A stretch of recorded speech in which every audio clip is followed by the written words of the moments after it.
Oh, there we go. Hang on. I'm working on it. All right. No rush. Yeah, I grew up in Harlem and Queens, and Okay. after college in Philadelphia, I went to Penn. I lived at 88th and Lexington for a while. Okay. Yeah, I hang out there. Yeah. Okay, Columbia is like not too far from there, right? I Yeah. think. Yeah, yeah, Yeah. yeah. I had a Hang on. girlfriend that went to Columbia, so Okay. I would go up there. One time I got out in the wrong stop. That wasn't great. Yeah, you don't want to do that. Yeah, that was fine. Ended up okay. Nobody did anything, but I felt it, the the danger. I felt the sense of danger, and I was like, all right, I gotta get back to the Columbia, side of things quick. Yeah. Otherwise, things might get dicey. Yep. Like any city, really. I mean, every city, big one, has those neighborhoods that you don't want to end up in. Like, Oh, I know. yeah. Back in the 70s and 80s when I was there, it was not too friendly back then either. No, it still isn't. I mean, unless you like know people. Yeah. One time I was like in LA for the first time. My friend, we rented a car. We ended up like in Oakland, or what was that neighborhood? Oh, really? Yeah, yeah. We just took the wrong turn, got over the bridge, and we're like driving through. And we're like, we really shouldn't be here, I Yeah. think. And like, I Yeah. think we're about to get robbed or something. People are giving us like nasty looks. We're driving a nice car. Like, like, okay, yeah, let's get back to that bridge quick. Come on, Uh-huh. ASAP. That. Yeah. It's like, oh, let's stop by grocery. I'm like, let's not. You wanna die? Like, what's wrong with you, guy? Yep. My friend was like from Belarus, so he didn't understand the situation. I'm like, Oh, no, no, no, like I keep driving. There's the bridge indicator. Get on that bridge. Get the hell over the yep. other side. We'll Just stop keep there. going. Yeah, keep Keep going, guy. going. Don't stop. Like, put up your window. Yeah. But it is what it is. It was okay. I'm Yeah, still I don't working on. see. Yeah, it's okay. I don't know if you saw that. I updated the module 4 lessons, so Oh, those. great. Okay, Yeah, thank yeah, yeah, yeah. Those should be okay. Like I told you, I just needed a few days. It's just freaking right before I went to that cruise. I had the whole day that I set aside specifically for like module 4. I was like, I'm gonna Yeah, do it yeah. today, and then the freaking electricity went out on the whole island of Puerto Rico for like Are a you day and a half. I'm like, seriously? Like, and before that, I was gonna update it too before the cruise, but then like at this old like zipline injury flared up. I had to go like literally the day I was flying to a goddamn rolfer, to like get that like fixed up uh, before the cruise. I'm like, Jesus, like I just can't get to this module. It's like right. some kind of like fate. It's like as soon as I set time aside, something happens. But it was okay. So then when I came back from the cruise, I was like, all right, screw this. I'm gonna like just do this now. Yeah. I don't care if I'm tired. I'm just gonna like sit down and I won't get out of that like room until it's done. And I did it, and that's it. Like, I mean, the course is going to be updated all the way, like not just module 4. That's just the one that, people use the most. And, because Yep. once you get through like the on ramp, off ramp, you don't really like need updated lessons on that. I mean, it's kind of simple, like the squid router thing. It's fairly updated. Like Right. the MetaMask and all that, yeah, I know that's next on my hit list.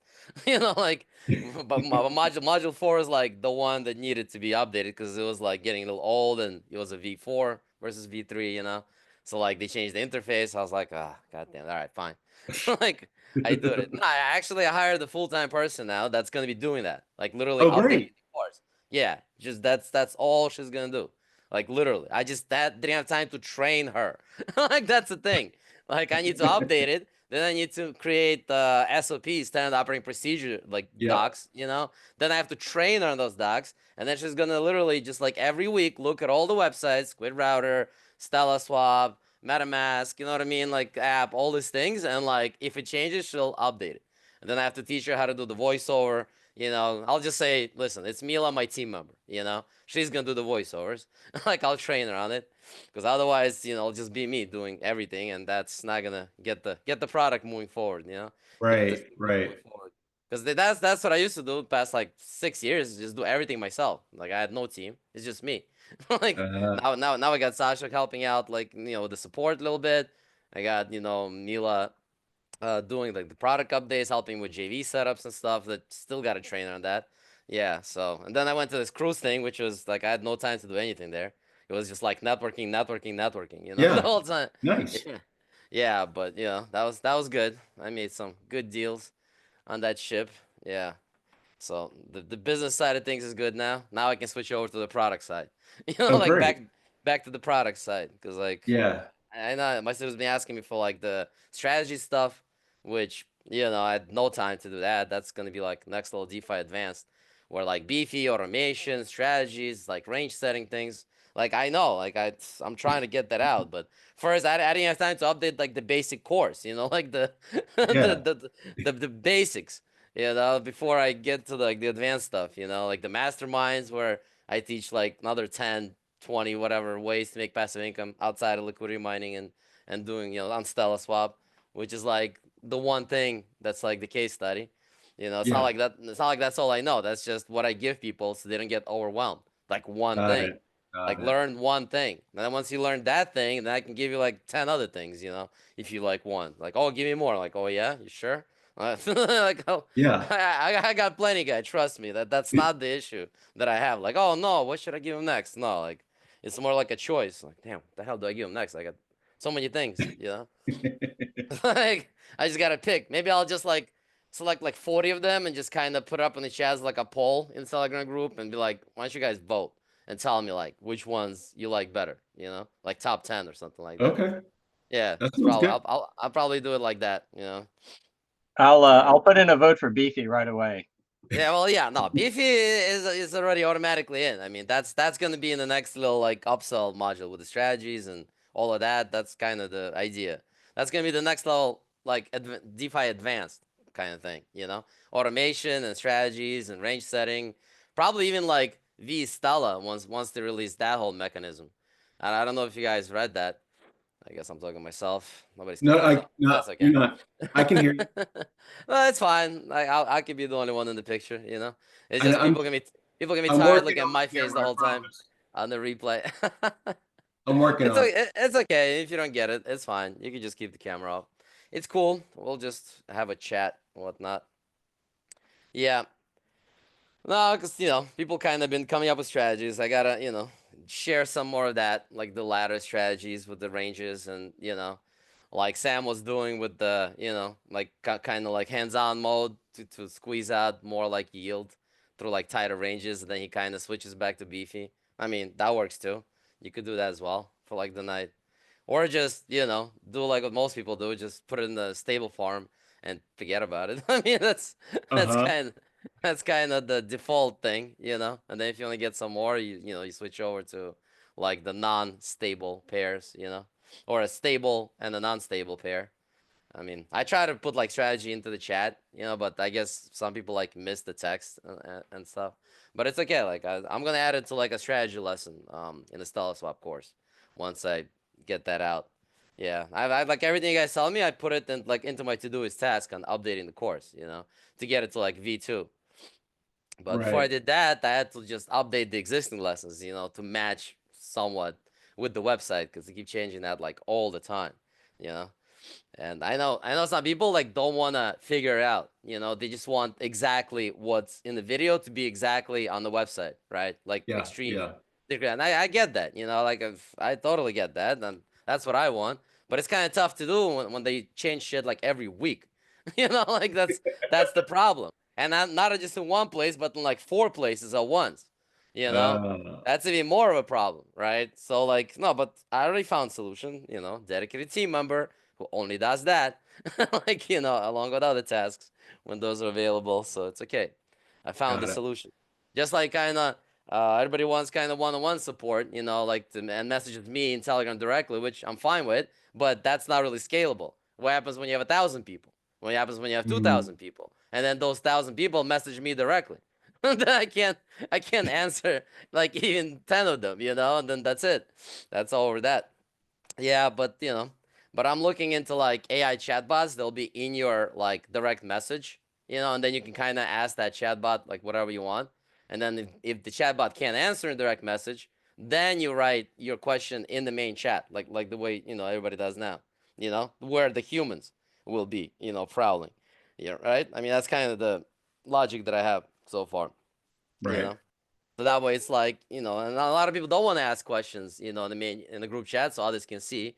Because, you know, like, oh, everybody sees my question, which I don't understand because then the other people can answer also, right? If they see your question and Yeah. like I'm not there, then somebody who's a more experienced student can answer that. Or like Sasha can help Right. out and answer that. But if it's just me, then it's just me. You know, which I'm fine with, but it'll take me like a while to get to your like DM, you know, like So in Telegram. yeah. So I'm curious, like in Telegram, because I'm actually new to Telegram also. Yeah. I just got on with going through me going through your course. Okay. I'm sure that my questions, since I'm just getting started, have already been answered. Is there a way to reference that in Telegram without like either getting with you or with Sasha?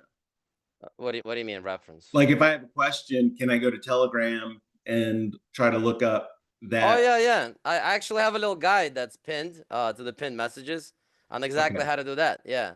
Okay. There's also a It's search. yeah, it's There's a search search. in the You just chat. search for it. Yeah. All right. It's right in there. Thank You you. just click on search and just type in like what you're looking for or like your question, some like, you know, words, phrases, and it'll like pull up, you know, all that stuff. I mean, Okay. that was the whole idea behind that. Yeah, having like a group chat with everybody asking, you know, the question so that others can see it, or if they can't see it at the time, they can search for it, you know. Plus, they Got can it. also look at this Q&As, you know, replays because this is like the 14th one, I think, that we're doing. So like you can imagine like pretty much every question that you could think of probably asked in this like Yeah, the I Zoom would Zoom imagine. Q&As, you know. But it's okay. I'm gonna keep hosting like these ones, especially when I get like a fresh cohort of kind of people from like JVs or whatnot, you know, get in. I'll just do one periodically and just, you know, people will hop on. And sometimes people like to ask questions on Zoom that they don't want to like type out for some reason in the chat, even though Right. it's the same thing. I mean, it's not like, you know, there's something you can ask in Telegram that you can't ask here and vice versa. I mean, it's kind of the same thing, just different format. You know, more like a chat format, video chat type of format. But anyway, Okay. yeah. So did you have a chance to check out the updated module 4? Like if that's better, if you can like proceed. I have not yet. I was Okay. waiting on Telegram because you said you would let me know right here. I did. I wrote a Okay. message that actually said Apologies. like, no, it's Then okay. Like I it missed it. said, I mean, I try to keep the whole chat updated, you know, on how I'm like, you know, updating the course and what's going on. I mean, sometimes I'm like too busy, so you know, I guess I don't. But yeah, I try my best. Like, and I mean, you could always ask in the chat like, how's it going with the updates, and I'll be like, all right, it's well, the module 4 is done. Now I'm moving on to all the other modules because yeah, they're getting outdated. So, but I Right. mean, I reviewed it. It looks pretty Okay, good. okay, I liked how you added liquidity to two different pools so you could see the difference yeah, and you could kind of do it twice. So yeah, I had no problems going through it, but I went through the V3 already, so maybe I had a little bit of I've gone through the learning curve already. But the right. V4 update was it looked fine to me. Looked great. Okay, great. Yeah, yeah. I mean, and it's easier now. You don't need to like stake it. In the old videos, I had people staking the thing. You know, like the NFT. You don't need to do that anymore. They took that whole step out. Now you just literally, as soon as you provide liquidity, that's it. Like it's if it's in range, it's earning instantly. You don't need to like now click the farm button. Like no, it's already farming. It's in there. Like you're good to go.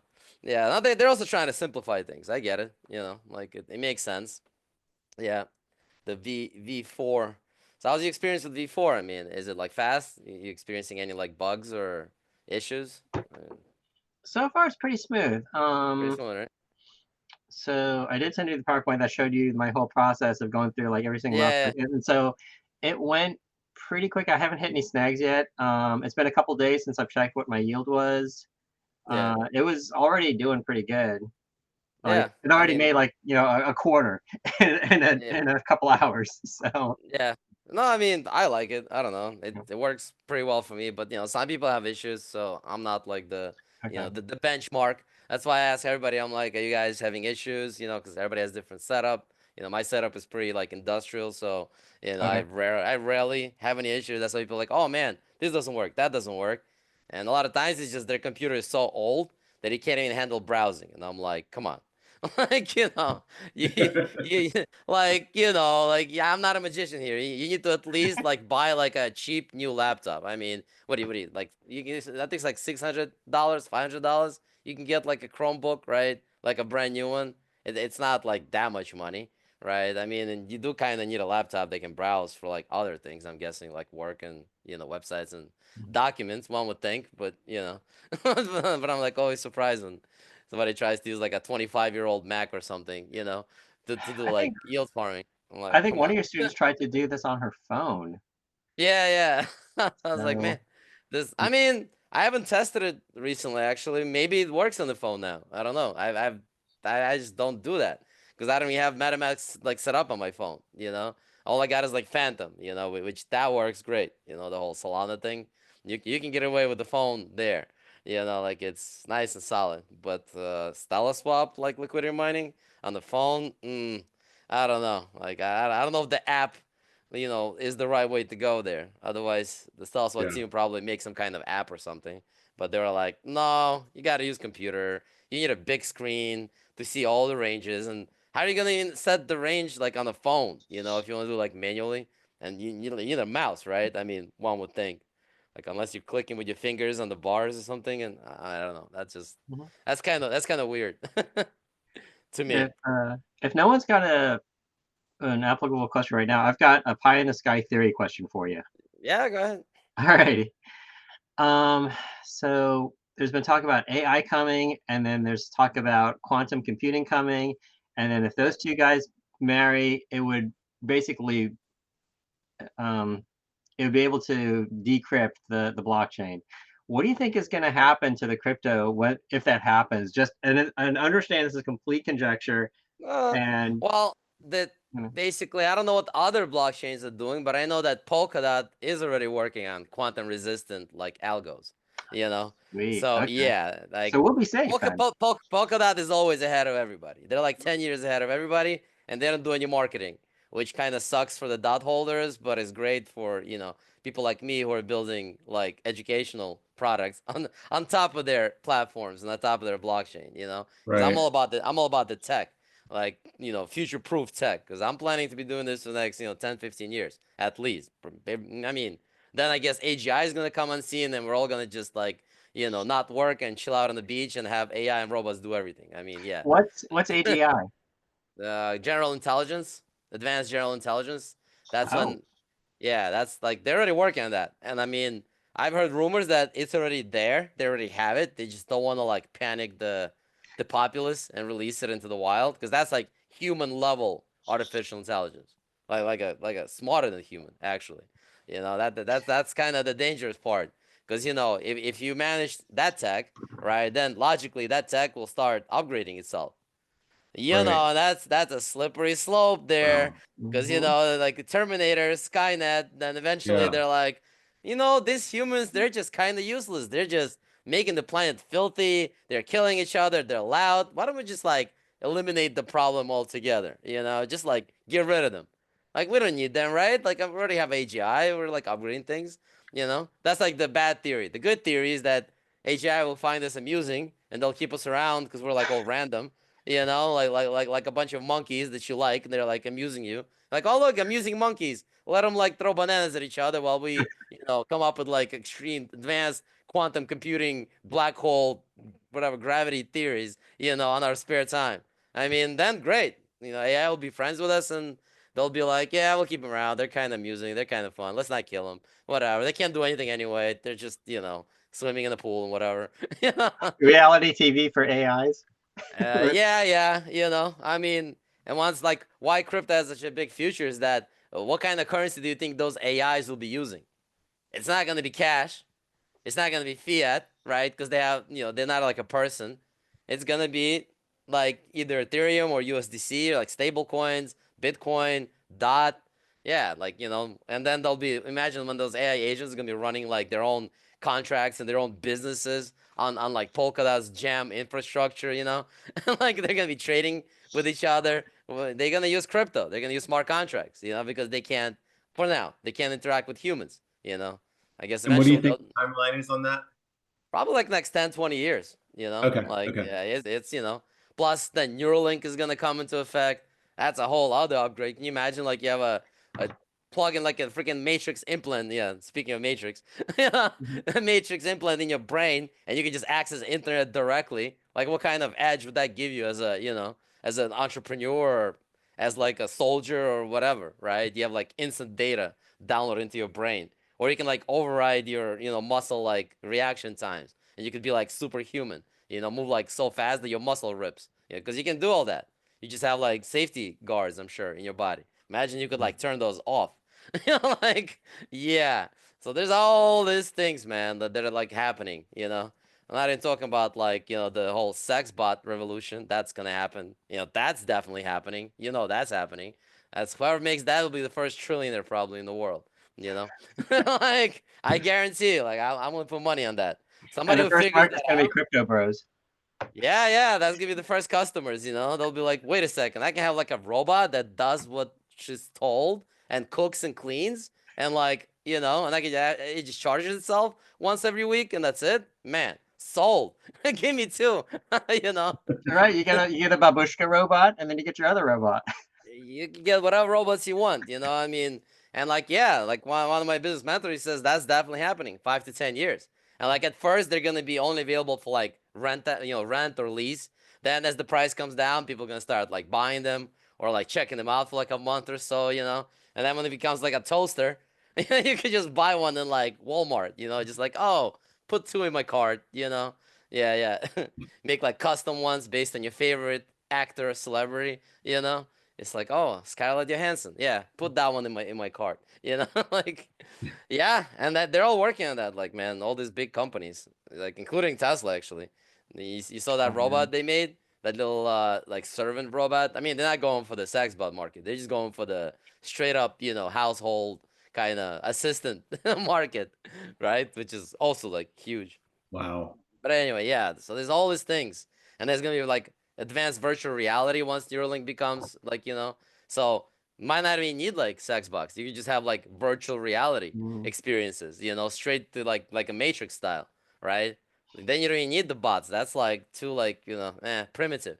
You just go straight into the VR, like Matrix in the movies. Just press a button and you're like anywhere you want, doing whatever you want with no consequences, right? Like that's gonna change things too.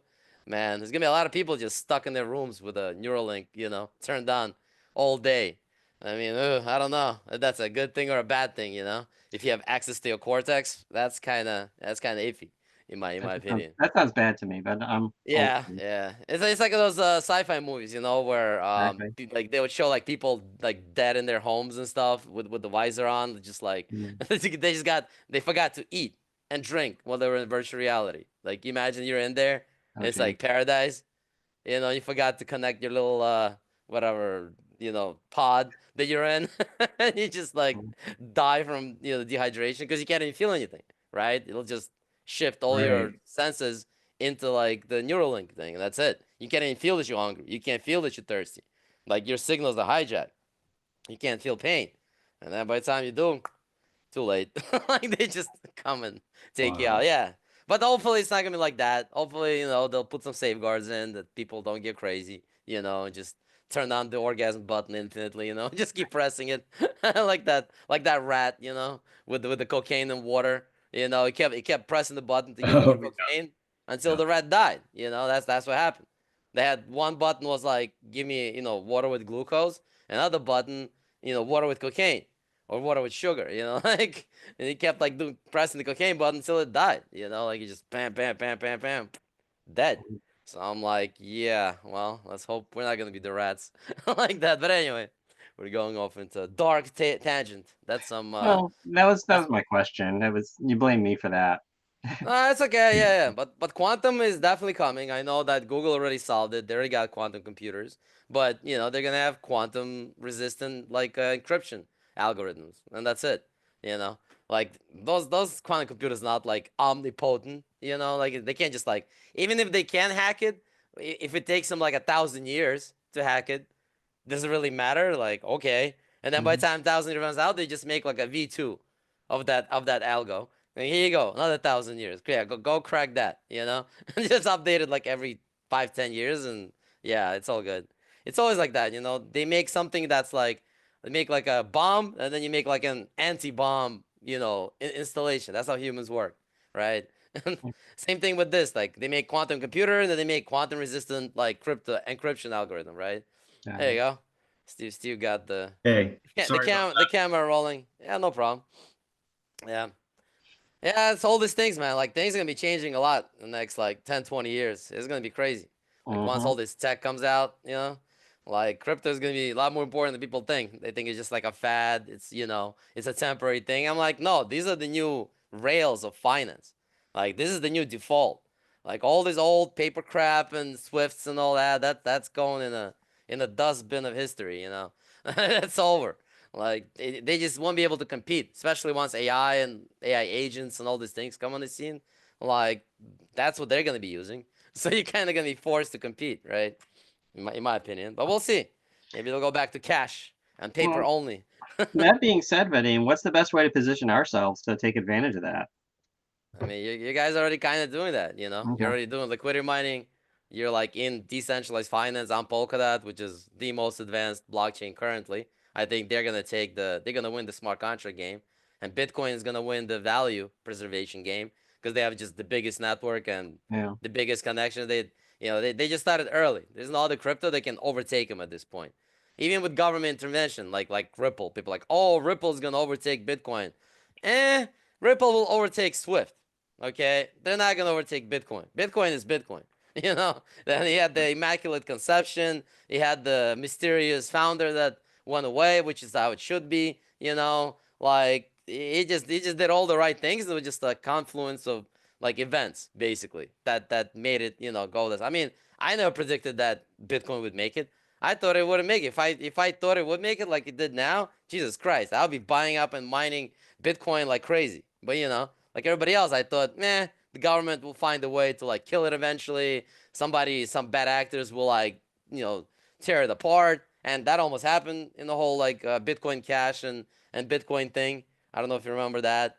Basically, they were like, oh, because one part of the camp wanted to have it as cash, like as transactional currency, and another part was like, no, no, forget that. Let's make it like gold, like digital gold, Mm. preservation of value.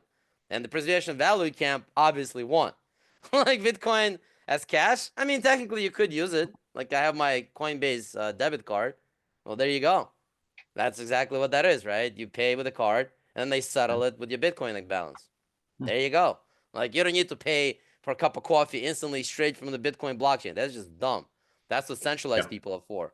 But it's like, oh, yeah, but you can't use it as cash. What do you mean? I have a Visa debit card from Coinbase, which is connected straight to my Bitcoin balance on Coinbase, and it cashes out exactly what I need. Like if I take this card and I buy, a cup of coffee, right? It's gonna charge $10. It's gonna sell $10 worth of Bitcoin at that market price at that second, and that's it. Square it up. Same thing. I take this card. I go to any ATM in the world. I take out $1,000 in cash. Guess what? It's gonna take $1,000 in cash. Then it's gonna sell $1,000 worth of Bitcoin. Done. There you go. And I connect that card to pay my rent, to pay my bills. Pay to connect it to Amazon to buy crap. I mean, what else do you need? Like that's it. Like they solved it. Like what else do you need? They want like, oh no, but it's still using centralized entities. Like so what? You can still keep your Bitcoin on your Trezor that they have no access to and send them like 3, 4K to Coinbase to use for petty expenses. Right. That's it. You can have both. yeah. Like not one or the other. You can do everything. It seems to me that, and again, I've been in this space for about almost 4 years now. I got in Okay. with Max Wright about 4 years ago. Yeah. It seems to me that for me, Ethereum and Bitcoin are more assets to hold long term versus using. Um, Yeah. It that's is. how I see it. Yeah. Well, And rarely, if ever, sell or use to buy something, but to actually use as an asset and borrow against if I need to. yeah, yeah. That's what most people do. They just use like crypto lending platforms to never sell their Bitcoin. They just borrow USDC against it, against an appreciating asset. They borrow a Hmm. depreciating asset against appreciating asset as the collateral. which is Yeah. what you want to do, not vice versa, you know. Borrow gets depreciating. Like you want to keep your stuff in appreciating asset for obvious reasons because it appreciates. People who Yeah. kept stuff in there in dollars, man, they got taken to the cleaners. Like 97% value purchasing power loss over the last 20 years. That's what happens when you kept your money in dollars. You got like raked big time. Like 97% loss in purchasing power. That's crazy. And you're like, oh, what's the point of Bitcoin? Well, Bitcoin actually gained in purchasing power like over the past 10 years. See, I didn't understand the whole concept. I'm like, oh man, like Bitcoin, that's like virtual. No, it's just energy packaged into a virtual electronic container, which is kind of like what USDC is, which is what a dollar is. Like nobody works with like cash, right, anymore. I mean, they put a damper on that. Yeah. I mean, Biden admin tried to get rid of cash altogether. Remember that whole Mhm. like they had this Yep. bullshit like cerveza sickness like kind of angle. Oh no, there's gonna be like viruses on this cash. It's filthy cash. Get rid of it. I'm like, are you retarded? Like, what are you talking about? Like, no, it's the air sterilizes everything. Like, who are you trying to tell fairy tales to? Unless you have like a can of Ebola that they can or anthrax that you're gonna put on a on the cash, right?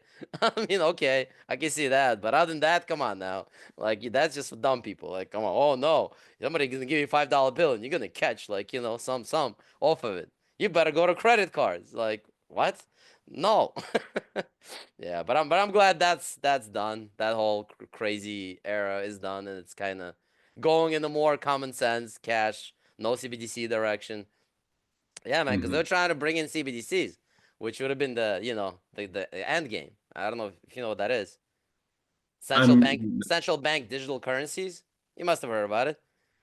The Biden admin was spouting off how they're it, gonna bring it over. Basically, smart cash. That's what China has. And the way it works is once like the central bank controls the digital currency completely, and they can program it, so they can set it to only be spent on certain things. Like you can only buy sugar with it. You can only buy bread with it, right? So yeah. it's like food stamps, but like you just press a button and it's like ultra restricted food stamps. They can set geo fencing on it, so you can only spend it within 20 miles radius from your house. As soon as you walk to 21 mile, sorry, sir, that has been declined. Why aren't you back in your cage? Get back in your cage. Social credit score. Yeah, like that's what they used to do, and then and then they basically connect that money to your social rating score. So if you curse, they lower your score, and then guess what? They turn off your money. So now you have no money. And then when you're a good boy again, they turn your money back on. I'm like, really? You really thought that was gonna fly for America? Come on. Like they really like don't understand American people, do they? Like they really don't Um, get it. Like um, Americans will never stand for that kind of bullshit, you know? Like and they do have guns, you know? People are armed. Unlike in Europe and Australia and all these other places, they do have guns. So the government has healthy fear of people, which is the way it should be, you know? Like you see the government in Australia and Britain afraid of the people? That's not what I'm seeing. yeah. They're pretty calm. They're like, what are you gonna do about it? We have the guns, you don't. What are you gonna protest with a little sign over here? Woo! Yeah, freedom. Yeah, yeah. That's Hey, great. Here's a Vadim, rubber bullet. are you still thinking of moving out of New York? Yeah, man, I'm definitely moving. Either Puerto Rico or Florida. That's the Mhm. next stop. Yeah, New York is not great. I don't like their politics. I don't like the fact that I can't own a firearm unless I'm a police officer or a bodyguard. I mean, really? And they're like, no, no, you can't. You can't. You just need to submit 20 documents and submit to 10 psychiatrical evaluations, and you have to be a cop. And like, but you can do it though, technically. I'm like, What's no, the technically. what's the firearm laws like in Puerto Rico? It's pretty easy. I asked some people. They're like, you just go do like a basic psychological assessment, which I'm fine with. Like, I don't want crazy people to have guns. I Yeah. think that's kind of obvious to everybody. You don't want like schizos and paranoid people carrying fully loaded firearms legally. Like, no, I'm not for that. But Yeah. yeah, just do that. Then you pay some fee. Then you have to take like mandatory shooting lessons with an instructor, safety lessons, which is how it should be, and that's it. And then you can carry and protect yourself. Right. I'm not for like attacking people, but somebody breaks into your house, you should be able to defend yourself and your family at the very Right. minimum. Like you don't want to Sure. wait for the cops. by the time the cops get there, they just need the. It's kind of too late, like most of these places. They're Yeah. like, oh, we'll be there. Oh yeah, are you gonna do it within 30 seconds? Are you gonna be there Yeah. within 5 minutes? You know? So Yeah. are you thinking Puerto Rico or Florida for tax purposes also? Yeah, in Puerto Rico, it's 0% crypto taxes. Yeah. But I found out you have to buy crypto while you're a resident in Puerto Rico. So if you have crypto already, and then you move to, let's say you buy crypto in New York, and then you move to Puerto Rico, and then you're like, oh, like I'm gonna just cash out all my Bitcoin. I'm not gonna pay ejection. No, no, no. You bought it in New York, and you sold Yeah. it in Puerto Rico. That means you pay New York taxes for that. Mm. So that's how a lot of people they kind of zero out, into cash. Then they move to Puerto Rico. Then they, wait for the dip, buy it again, and Yeah. then now they're good for whenever. Then they wait until the huge bull run, and then Yep. they kind of they play the cycle game. Because a lot of my colleagues in this space, they're like, man, why aren't you in Puerto Rico? You should be like getting all these things. But I don't know. To be honest, I might just move to Florida because the whole no electricity thing that rubbed me the wrong way, And then like, ugh, it's just the service there is not great, because it's the island kind of Yep. lifestyle. Everybody's relaxed, and like I don't know. It wasn't great. I mean, there's a lot of opportunity though. Like I went this cruise I went to was the San Juan Social Club like networking cruise on Virgin on like the newest Virgin ship. They just like I think built it like a year ago, and that was Yeah. great, man. It was like basically we're like with all the other cruisers who were like just on the cruise. It was like Yeah. 2.5K people there, and 0.5K were like us, the business like entrepreneur, kind of crowd. Yeah, it was great, man. It was like lectures in the morning, networking like dinners and lunches, breakout sessions, people like offering all kinds of investments, lots of passive income stuff, man, like a lot, like hard money, private lending, like all these things. Like I have so many ways to make passive income even outside of crypto now. like, so I'm like, should I put it into like a combined product, where you basically like combine crypto sources, outside crypto sources into like one kind of bulletproof yield scenario where even if like crypto implodes, which I highly doubt, I don't think that's happening. Not with Trump in power anymore. like Yeah. that was on the table when Biden was in power. If we had Kamala Harris, things would have been pretty dicey for crypto. Like they were talking about CBDCs, they're talking about Operation Choke Point, cutting off all banking from crypto. Like they're going full steam on all that. Wow, that train has derailed. That's all. Yeah. That's off the tracks. That's it. I think it's over. Crypto won. You've seen the crypto summit. There's a bunch of crypto bros sitting with Trump and JD Vance and Brian Armstrong, Yeah. CEO. Like this SEC now dropped all the lawsuits. That's over. There's gonna be no more frivolous lawsuits at our taxpayer expense. Like Yeah. you wouldn't be spending their money. You're spending my money to sue me. like to sue the companies I support. Really? Like I didn't sign off on this. You know, It's but called taxation without representation. yeah, that's what they do. That's what they like to do. They just get in there for life and then they just steal. You know, as you've seen Doge thing, showed. I mean, come on. The people thought U.S. is like bankrupt. No, we're just getting robbed. That's all. We're not bankrupt. We're still the richest country in the world. Just getting robbed blind by this like leeches in power. They get in there. I mean, one guy had to be rolled in a wheelchair into the Senate. I mean, I think it's time for you to go, guy. Like, like they should have at least some term limits. Like they just get in there for life, for like 60 years or something. It's hilarious, man. Yeah, I'm glad to finally see some like younger leaders, in the government, like pro Mhm. crypto people. That's kind of like one of the places I was considering for moving to was El Salvador. That's looking real good. Yeah, yeah. Really? Oh yeah, the guy over there, like Bukele, he solved crime. There's no more crime in Salvador. It is absolutely safe. Like no robberies, no murders.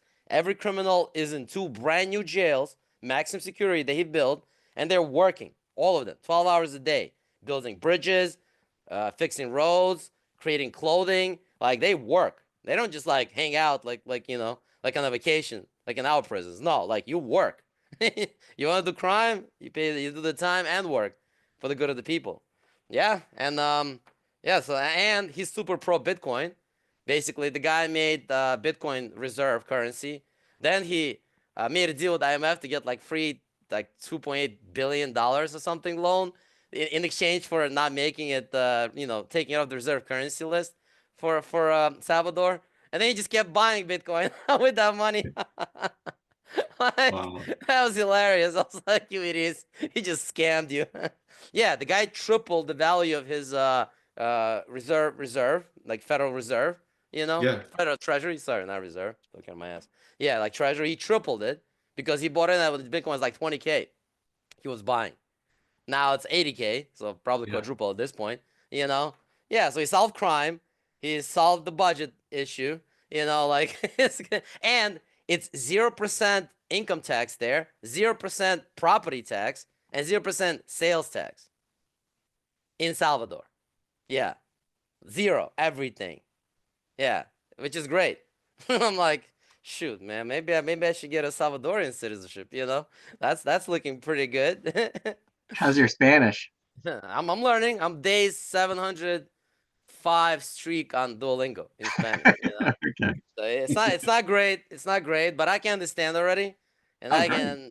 can like speak in a very basic like term, like yo, entiendo, blah blah, like like yeah, but it's not great. I need to move somewhere where it's like Spanish is the language. Then I'll learn real quick, like 2 3 months I'll be Yeah. speaking, because I do have the Um, vocabulary now. that's Yeah, so that's Florida, El Salvador, and Puerto Rico. You're yeah, but Salvador is like 3 hours from Miami by plane. So yeah, it's like right there. Same as Puerto Rico is actually further even than yep. that. Yeah, and I think their electricity is fine. They're actually using geothermal energy sources to mine Bitcoin in Yeah. Salvador. Yeah. Yeah, and I actually met some guys there at the cruise, and they know like this woman who's really connected to the Salvadorian government. So she owns like 200 acres around some lake. So once this thing goes well, I might be expanding into some real estate investments out there. Maybe Mhm. build like a wellness center, like a wellness retreat over there. We'll Yeah. see. That's kind of like my vision, for the next step after next level DeFi. I mean, next level DeFi is still gonna be going. I'm not I'm not shutting that down. That's gonna Yeah. be, like educating people, bringing in the funding for the next kind of, stage, the resort, the healing resort, because hey, 0% property tax, you actually own property out there.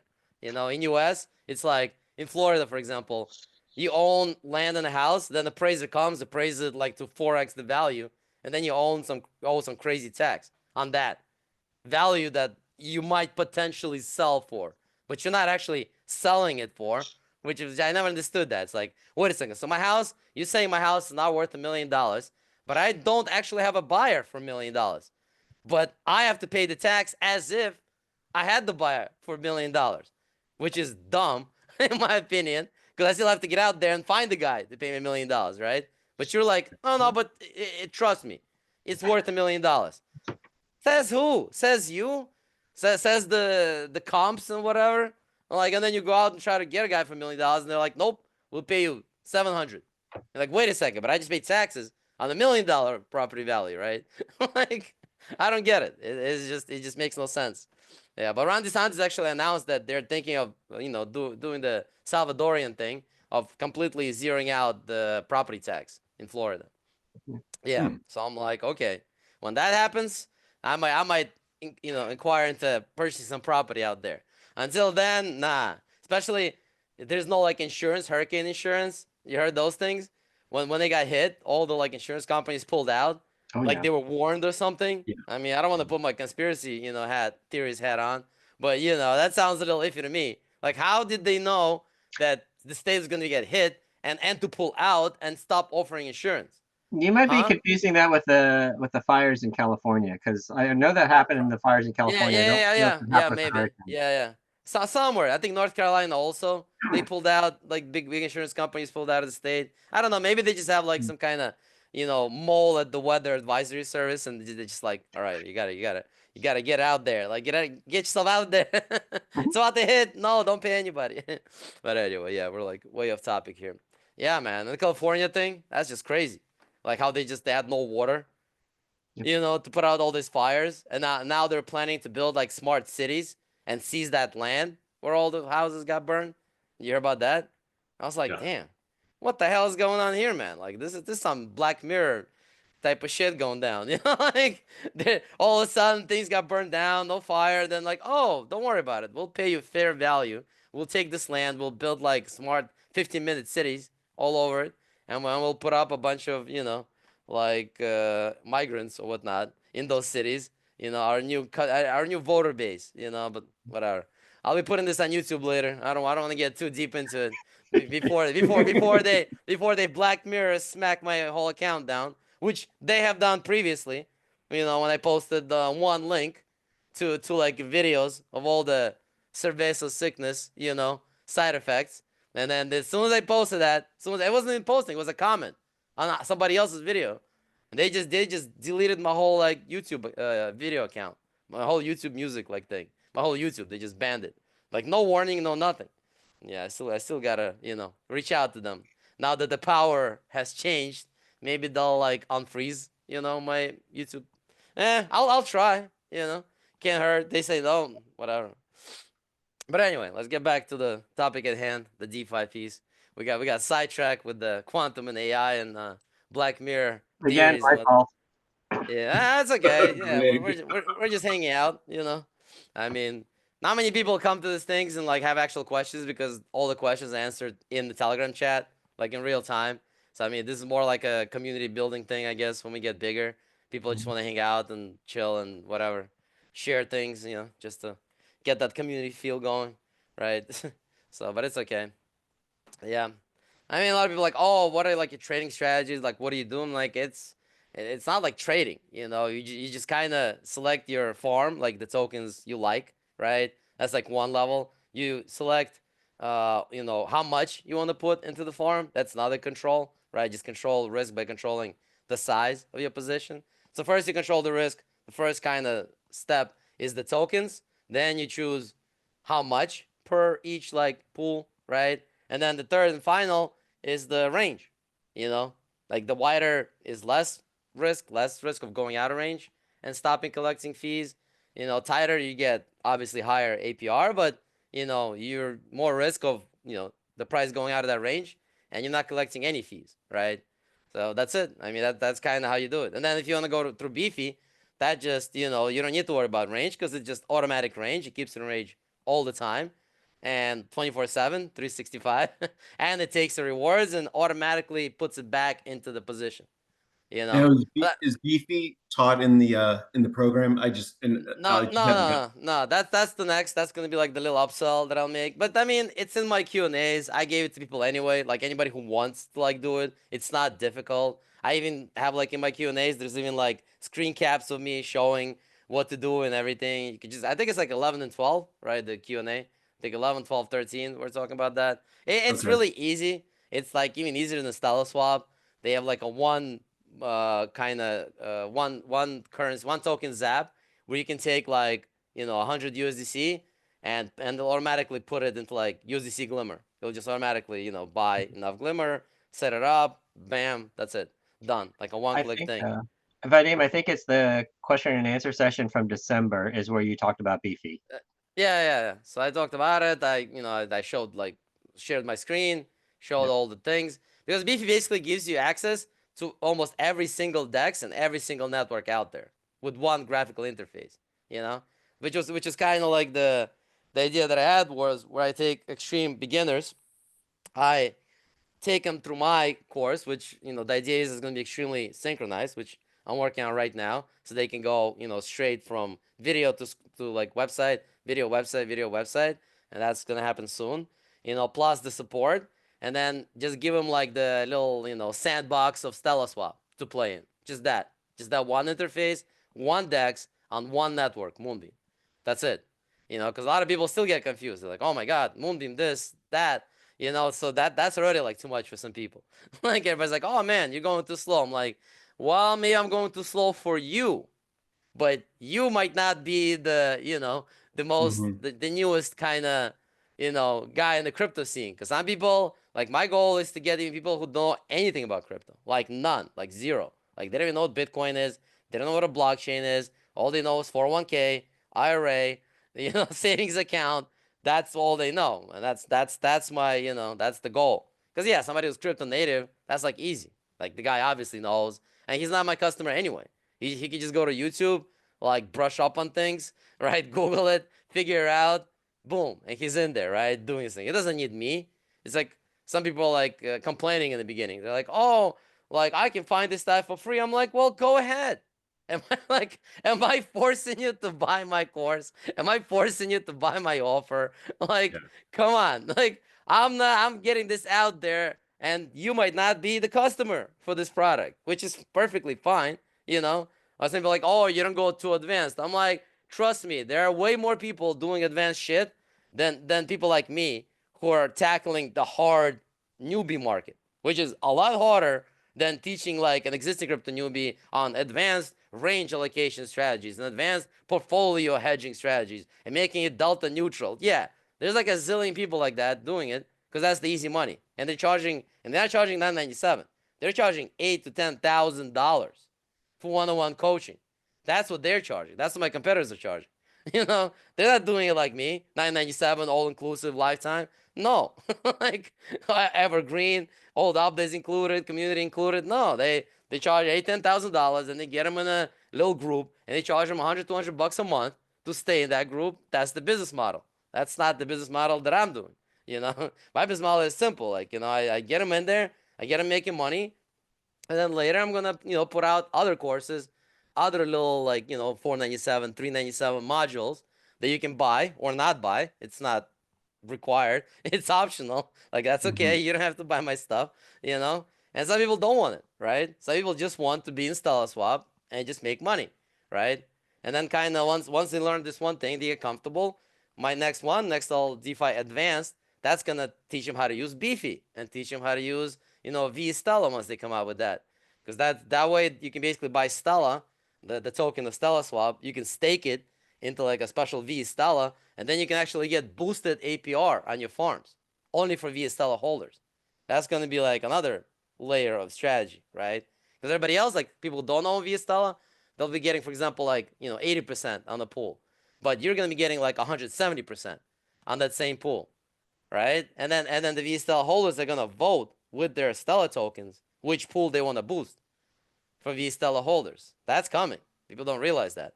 And then basically 80% of all the trading fees that StellaSwap generates on their side are gonna go to V Stella holders as staking yield. On top of that, so it's gonna be like a governance and kind of a profit sharing mechanism, right? And then once that happens, Beefy, it's one interface, and you'll be able to like do the research, and I'll put that in the the upsell module. Like I'll get into all of that, how to research tokens, how to research networks, because there's gonna be like 20, 30 other networks outside of Moonbeam, like Solana and Bitcoin, and I think like all kinds. I can't remember all of them, like Avalanche, like all the layer twos, like Base, Arbitrum, like and all those have dexes, like, and all those have Mhm. liquidity. So it's basically like a never-ending, pool of dexes that you can diversify into. I mean, you can have your money on like 40 different dexes and 20 different networks, right? Like generating from all of that, through Beefy, through one graphical interface. You don't need to Uh-huh. learn. You don't need to learn like 20 different graphical interfaces for each dex. You don't need to learn have 10 different wallets for each network. Like if you go to Solana, you can't use MetaMask. That's not supported. You have to use Phantom Wallet. That's a different wallet, right? If you go to Cosmos, right, you have to use, I think, Scepter Wallet, right? And that's a different wallet with a different gas token, with a different interface. Like, you see the problem here? Like, you're going to get overwhelmed. It's going to be too much. Well, Vadim, it's a problem in one point of view, but it's an opportunity in Oh, another. yeah. Because Yeah, for if sure.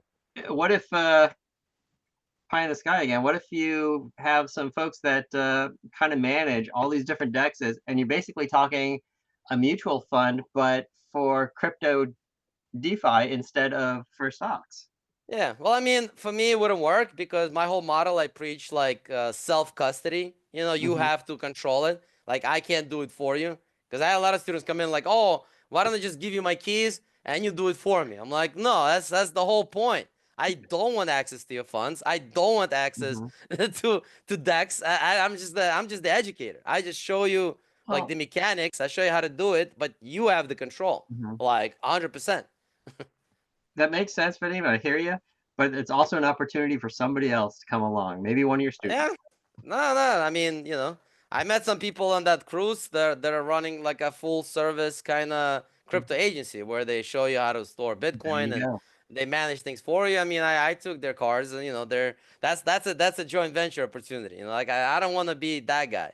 Like Hmm. in this business world, you got a niche. Like my niche Yeah, is for now, like I provide, white glove VIP service for liquidity mining on Polkadot for now with one Yeah. course and one kind of, I'm very like concentrated for now, because there's just so much opportunity even for one thing that yeah. like I can I don't think I'm even scratching the surface, like like I've met this group of guys on the cruise ship, and they run like a network of free Wi-Fi access points, you know so they're getting like 60,000-70,000 leads a month, and they're not doing anything with them, like nothing.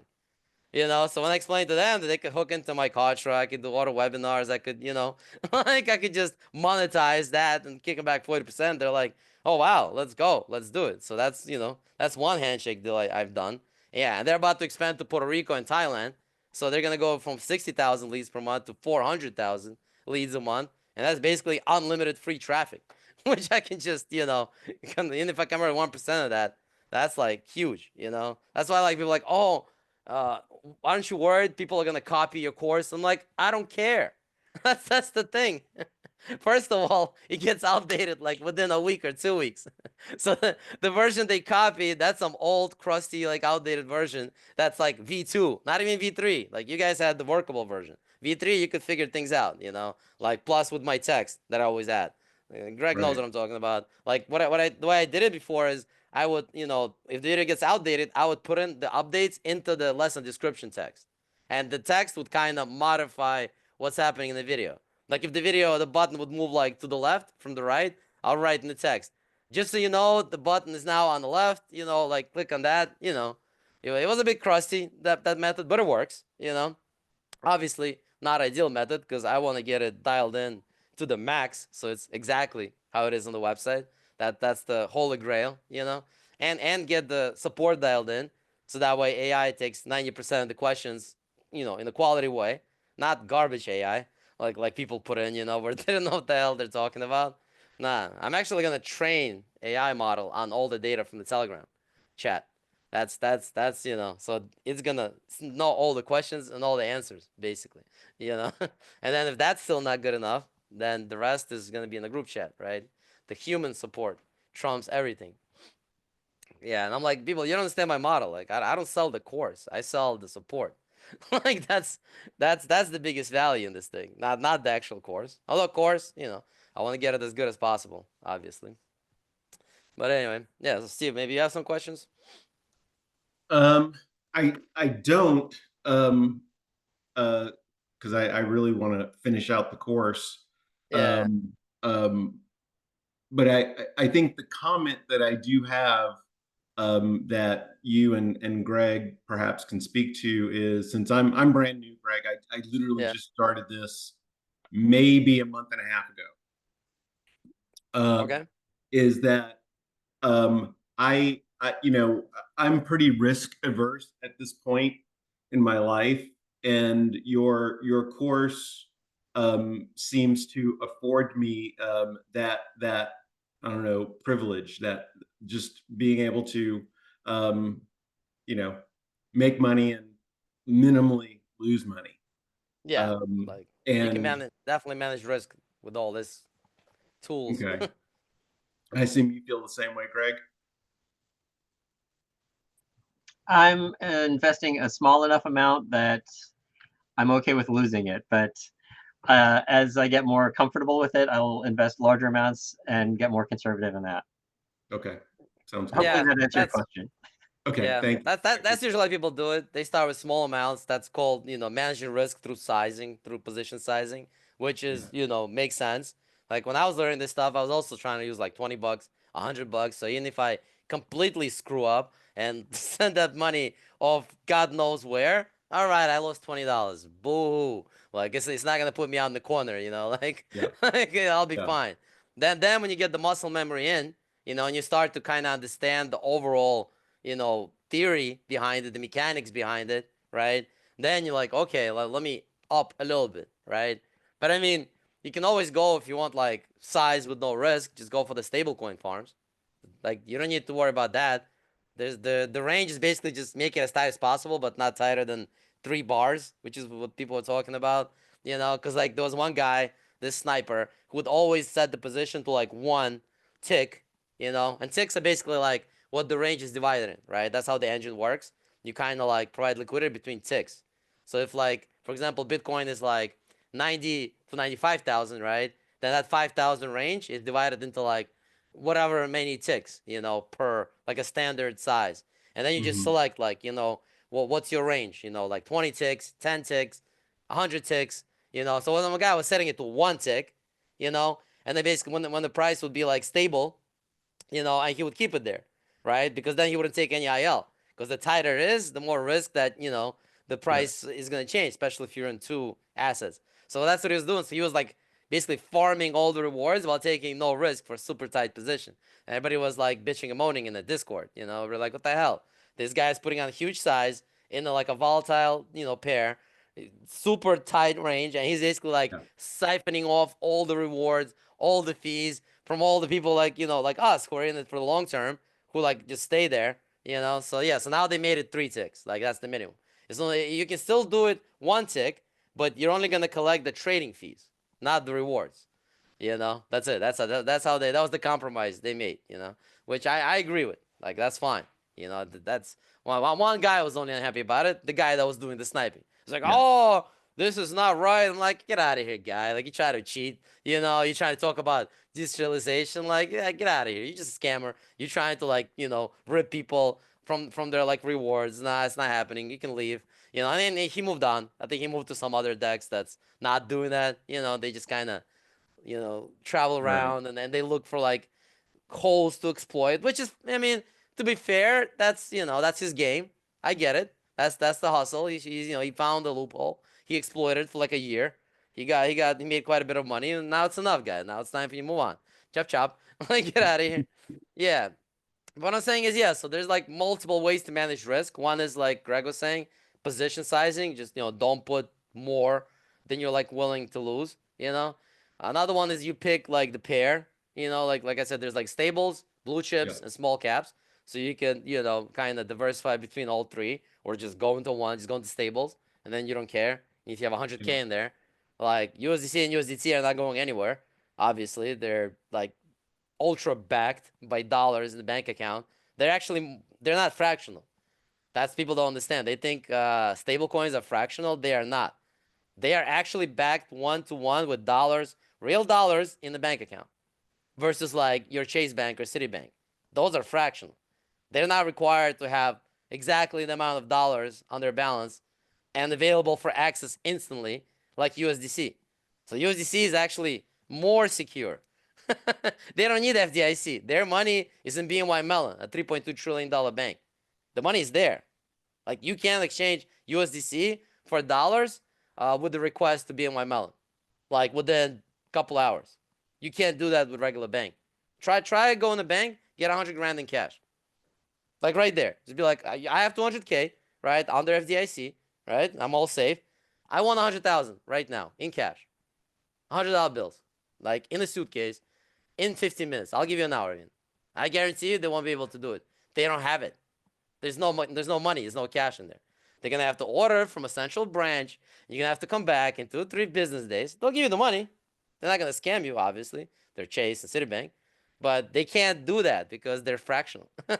Yeah, but anyway, I digress. Yeah. So yeah, so USDC is actually safer. So is USDT because it's also backed by short-term treasuries, and they're the most profitable company in the world right now. 3 billion profit either per quarter or per year. I can't remember. With 30 employees. Yeah. What other company makes that kind of money? 3 billion in profit, not revenue, profit. Like, because all they do is they just take the money and they put it into treasuries and they get the yield, the 4 or 5%. They just like that's it. And they don't pay any of that to any people that use USDT Tether. They just, they just hold their money, basically, and they make money on their money, which is okay. I'm fine with that. Like why wouldn't they? I mean, that's just dumb. It's like if you're holding 120 billion dollars and you could put it in the treasuries at 4%, wouldn't you? I mean, Yeah, one would why think. not? Why not? It's not like you're risking. It's not like you're doing the SBF FTX thing, which is what they were just basically taking your money and gambling on freaking shit coins in Solana. Yeah, I don't want you to do that. But if you take my money and you put it into like short-term U.S. Treasuries, yeah, I'm okay with that. U.S. is not going bankrupt anytime soon. We got nuclear power. We got nukes. We got the army. Nah, I'm sorry. Like that's not happening. I mean, I know people have fantasies. Oh, U.S. going bankrupt. No, it's not. Like it's not happening, guy. If we go bankrupt, there's gonna be Armageddon in the streets. Okay, and then none of this crypto shit will matter. Then you'll need guns, ammo, women, land, food. And a group of people who are well armed, hopefully.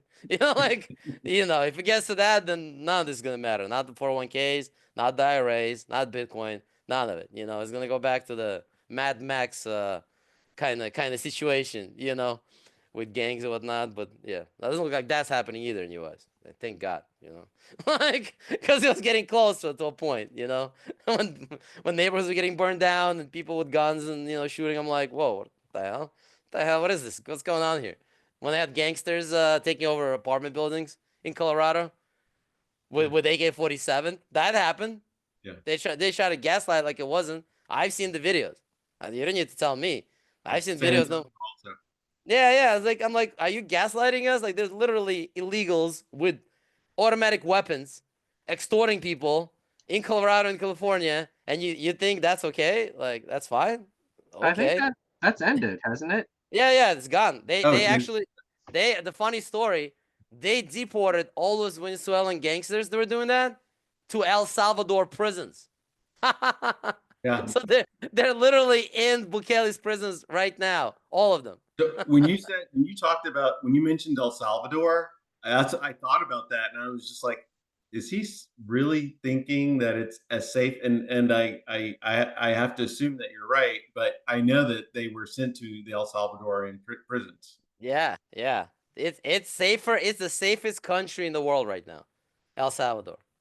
The safest. There's no criminals because they're all in jail for life.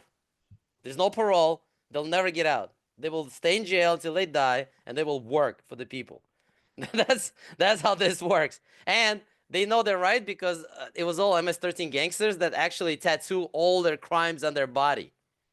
Like, how dumb is that? They literally were tattooing their kills on their chest. Like, so you can just look at his chest and be like, oh, that dude killed like 15 people. That guy killed 40 people. And they're proud of that. They were like, look at me. Cholo. I'm like, yeah, well, now you're in jail for life in Salvador. Good luck, guy. Yeah, but I have no pity for those people, man. They were doing some heinous shit.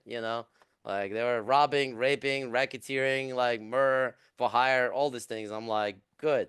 That's what they deserve. Karma is a bitch. Like eventually, good people win. Yeah, and the guy did it in like 2 weeks. But anyway, sorry, I'm like digressing again. Yeah, so I mean that's one way, like the three buckets, right? Another way to manage risk, and then just you choose once you select those two, like the size, the tokens, right? Then you choose the range, the price range. How aggressive you want to be. If you want to provide in the super tight range, where all the trading is happening, you'll get higher yield, but for less time. Because once the price goes out of that range, like you get nothing. But you can just wait until it goes back in. That's okay. You don't Yeah. need to get out. You can just wait. So, Greg, I apologize because this probably is a very easy easy way for you to this is probably something that you can answer easily, but forgive me for asking. Oh, it's all right. Go ahead. We So got many newbies. for example, if I'm going to pair Bitcoin, if I'm going to be a little more risky than just USDC, if I Yeah. pair Bitcoin with Glimmer, for Okay. example, Yeah. so right now I know that Bitcoin is in the, I'll just say mid to high 80s. I'm not sure exactly where. Yeah. Looks like 84, 83. And I know that Bitcoin, well, I'm pretty sure that Bitcoin is going to probably start increasing, let's just say Yeah. May, June. from a couple of videos that I watched over the last week or two. So Yep. will I then be out of range, and then do I reset it, or do I basically like do Yeah. I, do I go ahead, go ahead. Yeah. I mean, you have two choices. If you're in beefy, then it automatically adjusts the range for you in real At a time. price, am I paying some type of a fee or gas There, fee or tax to do? well, the gas fees are very cheap because it's a moonbeam. So the gas fee is like 8 cents, like 7 to 8 cents. Okay, 10 cents maximum. per So it's trade. per trade, yeah, per Okay, trade. Yeah. And then beefy basically they batch their transactions, so it's even easier. It's even cheaper for them. So they batch like 20, 30 readjustments into like one transaction and they kind of pay one gas fee, versus yourself. But even if you do it manually, it's still cheap. It's not like Ethereum was like $2, $10, $20, like some crazy, fees. No. Moonbeam, it's like pennies. So you're okay, And you don't have to change the range. You could just not earn, and then Bitcoin goes up to like 120, and then it drops down to like 80, and your position is earning again within a week. So you mm-hmm. really, but if you do get out, and change to another range, that's when you lock in the impermanent loss. That's why it's called impermanent. Yep, yep, Until you exit the position, it's like if you bought Bitcoin at 90, and then it dropped to like 80, and then 3 days later it went up back to 90, right? Where you bought it. Did you lose so anything? Not really. right. So therefore, if I'm using beefy, then it sounds like there will, I guess, technically always be an impermanent loss. No, they you can read up on that. You can check out the previous Q&As. I go into that pretty Okay, deep. They made okay, this new automated liquidity manager where they don't sell your tokens. They have like this fancy mechanism where they have like a third position, the old position, and they kind of use that, to like not exit, to adjust the right. ranges. Yeah, So I can therefore, I can throw you a link to that to the whole okay. article. You can So it check it sounds like out. then it's not a loss. It's just that I'm not making any money and I'm not selling off my position. Yeah. So, No, so you it you'll sounds like take you'll take a little bit of permanent loss, like with Beefy, but that permanent loss is compensated by you being in range all the time and earning all the time, got 24/7. it. That Okay. that's kind of the idea. Or Yep. you could not take permanent loss at all, but you will not be earning for the time that it's out of your price range that you set. That's kind of like the game that you play. It's like, what's more profitable? Do I wanna not take it? Because if the IL is small, but the revenue is large, obviously it makes more sense to just keep it in range all the time and just earn, right? If the IL Yep. is large, and the what if you want to switch to another pool, another range, you don't think you're gonna make that much. For example, if all of a sudden like the token gets hot, boom, it starts trading, and now the yield is like 5,000% per year, right? And but your IL is like whatever, a couple $100. You Hmm. know you're better off taking that IL, getting out of that pool that's yielding like 100, 200% a year, and switching into the 5,000%. Yeah. And then you're gonna get that $200 made back within like a couple hours, and then boom, it's all gravy from there. You're like just Right. racking it in. Okay. Okay. Yeah, All so right. that's always like the game. If you don't want to play those games, then you could just stick to stables. They're not moving anywhere. It's pretty much same, APY, 15, 20%, whatever it is, depending on your range. There you want to set the range as tight as possible. That limitation does not apply. The 3 tick limitation does not apply to stables. That's only for others. Because in stables, Hmm. there's no IL, Got it. which was what that guy was doing. He was gaming the system. He was trying to provide the range, the liquidity at the tightest range possible to get the maximum rewards, fees, Yeah. everything, but not take any IL. As soon as the position started to move, that bastard would just get out right away. Like he had a bot set up where if it moves like 1% or 2%, the bot would just exit the position, like right away. And then basically Uh, get back in as soon as like the volatility would like die down, he would get yeah. back in, versus like a normal liquidity provider, they would be in there the whole time. They would take a little bit of IL during the volatility, and then the profits from the one when it's not as volatile would compensate and cover the whatever the IL. But this guy was like trying to do, have his cake and eat it too. Like no guy, Right. that's like you can't have all of it. Like come on, Yeah. no IL and then ultra returns. That's just cheating. Like come on. Yeah. Okay. And Thank then you. also, you could look into DeFi Llama correlation matrix. I give a link to that in one of the lessons. You can check it out in Okay. module 4. That's basically shows historically how correlated the two tokens are that you put in liquidity to. So basically, how well they move together. You know, if one Yep. goes up, does it go up as well? The second token, and vice versa. You know, you want basically the more correlation, the better, right? Mm-hmm. It's like IL the way it works. If they move together and they move up in price together, then your capital, your position actually grows in price, not just the yield. Like if, for Yeah. example, Bitcoin and Glimmer would quadruple in price together, right? Your Yeah. position side would quadruple. If you had 1,000 in there, now it's worth $4,000. You know, that's called Okay. impermanent. That's a permanent gain. It's not just a permanent loss. There's also a permanent gain. People like always thinking, oh, impermanent loss. I'm like, no, there's also a permanent gain. Like you're, which is like where you want to be. Like the optimum situation is if you got into two tokens, they're correlated, they're giving you high yield, right? And then they go up together, right? Like during the bull market or during some Yep. kind of surge. And Yep. then, you quadruple your value of your position and you're collecting while you're waiting for that quadrupling to happen. You're collecting, whatever, 20%, 100% a year, Yep. in case that doesn't happen. But most people, Okay. they just hold and they don't even have that option to kind of compensate, for the IL. They just take it. There's no cash flow in their model. That's why a lot of times I also do like webinars for traders. And I'm like, you're in stables anyway, guy. Like you're already out of your position. You're just holding it and losing money. Why don't you like do some liquidity mining with it and get like 15, 20% on that? Or not even stables. For example, if you're into Stella and like whatever, Bitcoin and Glimmer, right? And you Yeah. believe that over a long period of time, which is probably true, they'll both go up, right? And you believe they're not going to zero. Like Bitcoin obviously is not going to zero. Neither is Glimmer. It's a gas token of Moonbeam Parachain. Like the whole thing. It's not going anywhere. Pretty well financed, like number one parachain on Polkadot. Obviously not, and it's the only one that's Ethereum compatible. So obviously, they want all the Ethereum dApps to migrate to Moonbeam. That's kind Mm-hmm. of the narrative, right? So you don't really care. Like you invested now, and like in 5 years it's gonna like quadruple, pentuple, right? So basically, you're just waiting in those two tokens while providing liquidity between them, waiting for them to do that, right? While collecting, fees, making income. And then in like 3, 4 years, when they do quadruple, you can just get out and you can actually have 4 times more money. And Got you've it. been collecting the whole time. That's kind of like the goal. But obviously, like, I don't have a crystal ball. I can't tell like what's gonna happen in 5 years. If I had, I would just be trading Bitcoin 100x leverage and you wouldn't probably talk to me. Like I would just be like, I would just be like, all right, I made $1 billion today. Great.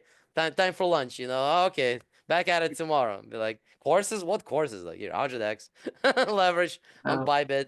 Let's go. so, Vadim, you're talking about time frames of several years, which makes a lot of sense. But Yeah. for some of these liquidity pools, I guess a survey of your question, just rough rule of thumb, like about how long would you stay in a pool? Like I'm staying the pools that I'm staying in for like just when I'm just looking at it for like a couple of weeks just because I'm learning, I'm like, okay, I'm taking a loss there, I'm taking a permanent loss there. Do I want to Yeah. stay in them like more like a few months, a year, or something like that? It all depends on you, like kind of Yeah. like your goals, If you just want to go for like maximum income, like right now, then yeah, there's no point staying for like years. You're just kind of hopping between different pools with different APRs and trying to squeeze out as much as possible. I mean, that's kind of what Sam was doing in the chat. He's going in for Right. like this high yield pools. He's setting his range super tight and he's monitoring the range, and he's like adjusting it as he goes. And then overnight he's probably like even maybe even exiting the position.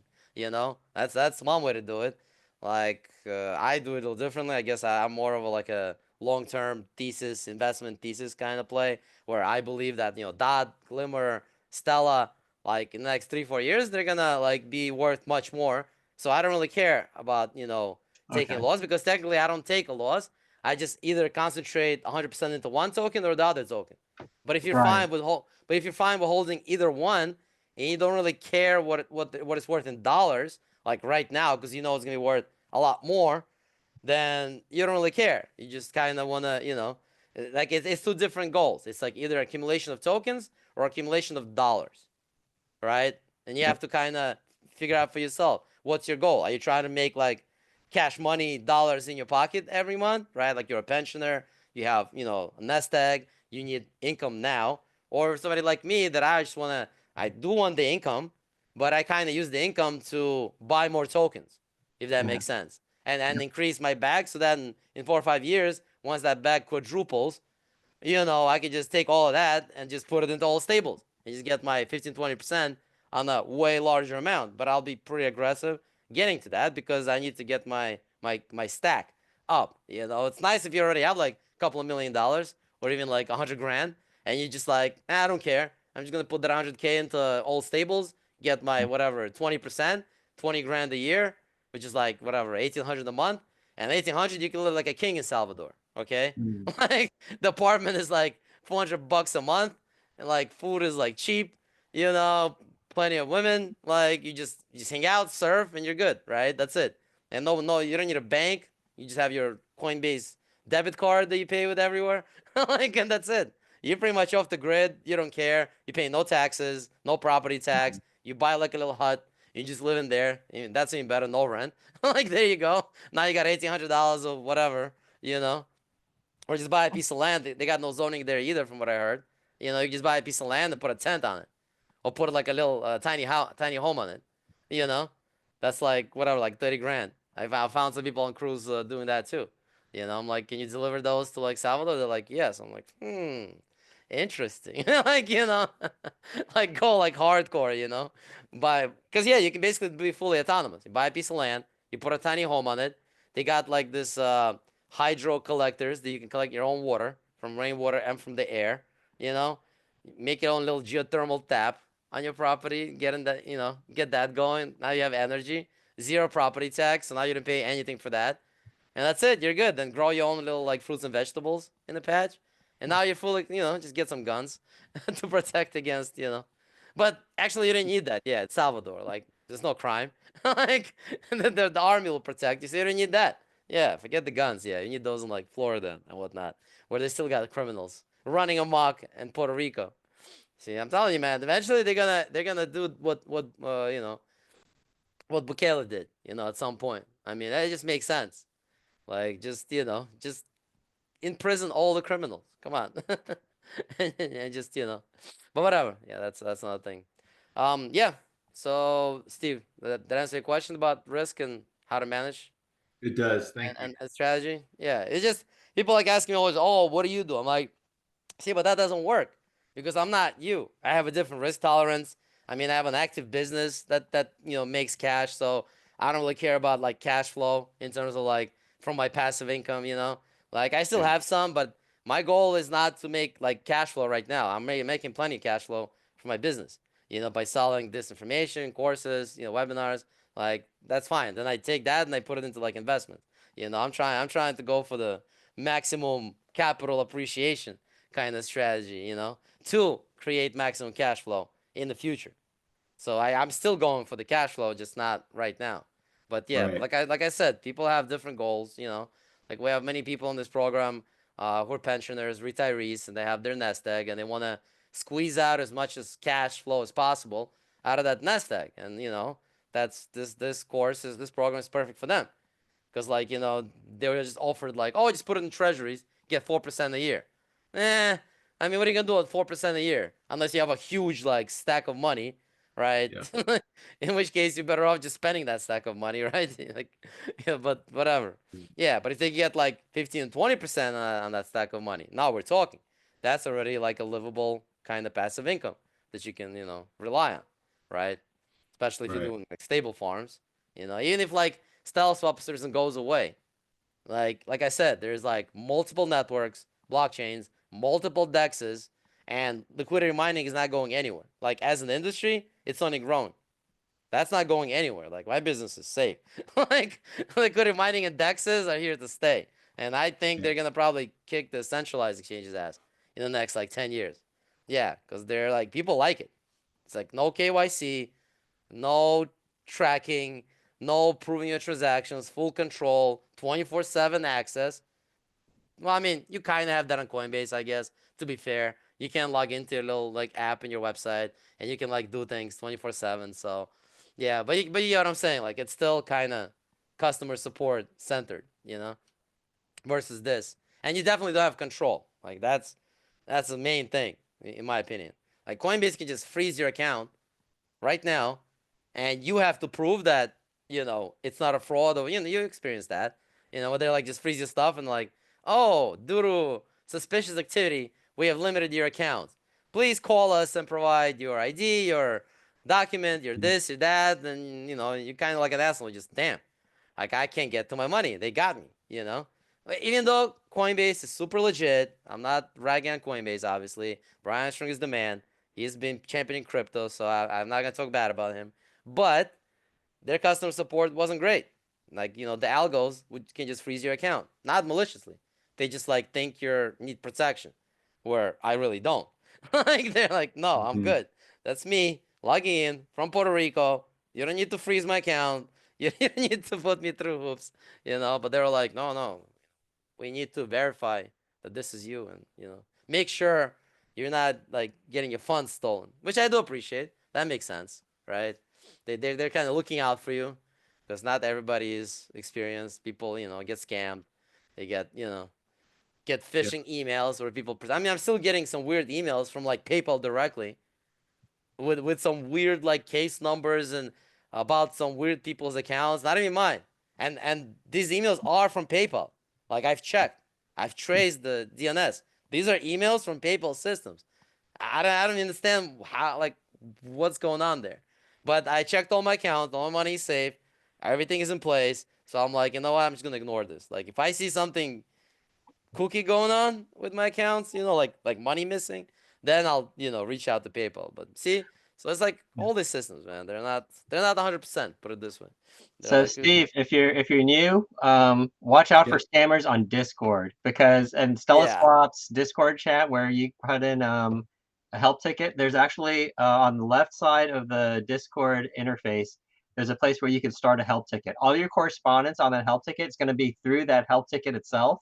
yeah, It's not going to be in the general chat. And then there's going to be scammers who even have the StellaSwap icon, and they yeah, say that they're StellaSwap, and they'll say, "Oh, give me your ticket number or whatever," and yeah, they're scammers. So I always yeah. I always check I'm with Vadim or Sasha and says, "Hey, Yeah, this guy's I'm contacting me. I'm Is he working a on scammer?" that And actually then with the that's Okay. it. StellaSwap team, you know, because it's weird to me, Thanks, because Greg. they I mean, they can't do anything to you as long as you don't give them your seed phrase or fall for their, oh, just click on this website and like Yeah. we need to do a audit of your wallet, type in your seed phrase. Like no, if you don't do that, you're safe. They can't do jack shit.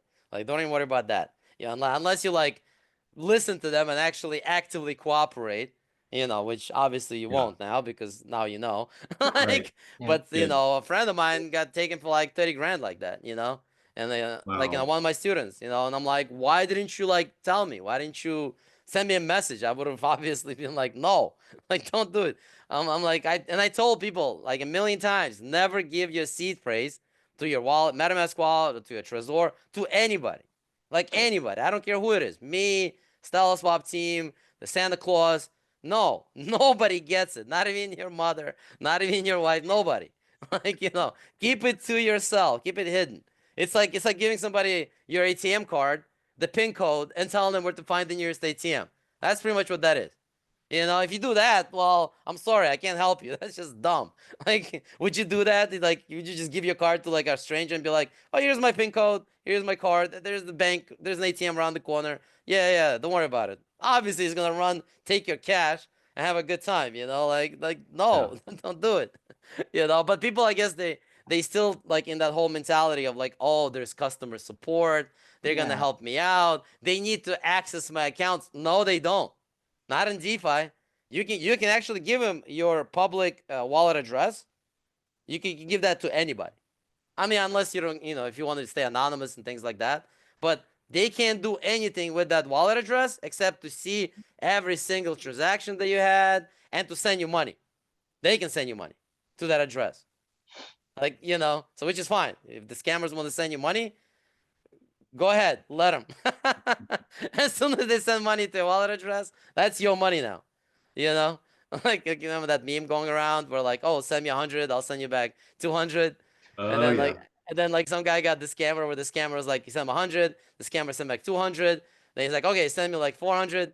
You know, the scam back said 800, and the guy, oh, look at the time, man. I gotta go to dinner. My bad. I'm out. He's like, no, send me, send me like 1600. I'll send you back. And the guy's like, nah, I'm good. Thanks, bro. Like, thanks for the $800 though. Good looking out. I like that. Like, that's kind of like the little meme there. Yeah. So yeah, like when people are like, oh man, I don't want to give my wallet address anywhere, it's not that important. The wallet address is public.